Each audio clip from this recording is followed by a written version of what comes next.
నమస్కారం. మనం రోజూ ఎన్నో పూజలు చేస్తుంటాం, ప్రార్థనలు చేస్తుంటాం. కానీ అవేనా నిజమైన ఆరాధన? లేకపోతే దానికి మించిన లోతైన అర్థం ఇంకేమైనా ఉందా? శ్రీ సామవేదం షణ్ముఖ శర్మగారి బోధనల ఆధారంగా అసలైన ఆరాధన అంటే ఏంటో ఈరోజు మనం తెలుసుకుందాం. సరే, మరి అసలు దేవుడిని ఆరాధించడమంటే ఏంటి? అది కేవలం మనం చేసే కొన్ని పూజలు, పునస్కారాలకే పరిమితమా?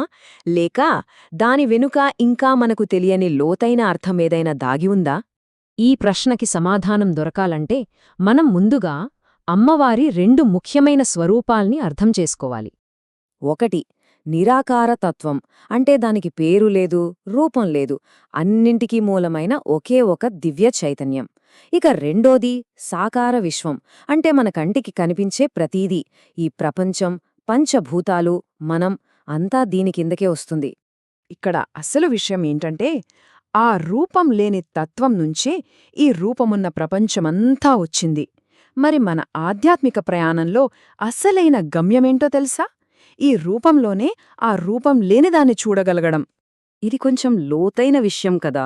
దీన్ని సులభంగా అర్థం చేసుకోవడానికి కామాక్షి అమ్మవారి రూపాన్ని ఉదాహరణగా తీసుకుని చూద్దాం. అమ్మవారి చేతిలో ఉండే ఆయుధాలు, అవే మన జీవితంలోని అతిపెద్ద రహస్యాలని మనకు విప్పి చెబుతాయి.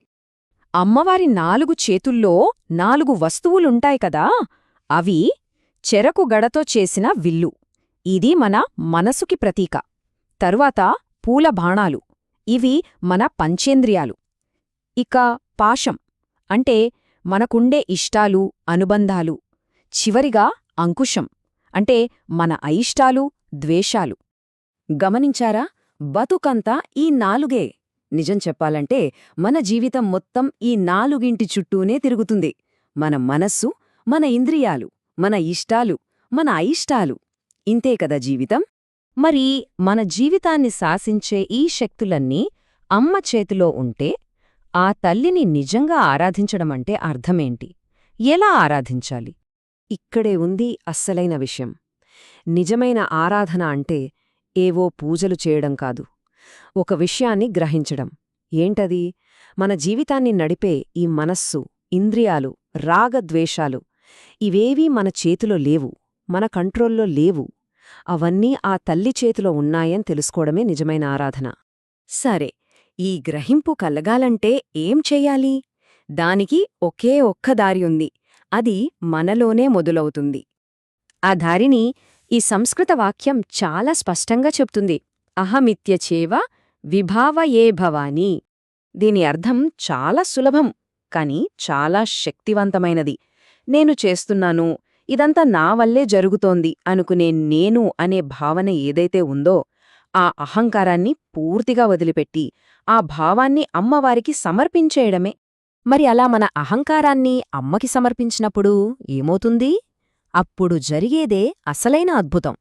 అదే ఆరాధన యొక్క నిజమైన ఫలం. ఎప్పుడైతే నేను అనే భావన పోతుందో అప్పుడు అమ్మవారు మన మనస్సుని తన ఆధీనంలోకి తీసుకుంటుంది. మన పంచేంద్రియాలని తనే నడిపిస్తుంది.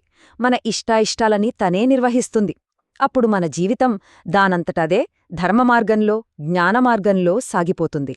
అందుకే నిజమైన ఆరాధన అంటే బయట ఏదో చేయడం కాదు, మన లోపలున్న మనస్సుని, ఇంద్రియాలని, రాగద్వేషాలని అన్నింటినీ అమ్మ చేతిలో పెట్టడమే అసలైన నిజమైన ఆరాధన.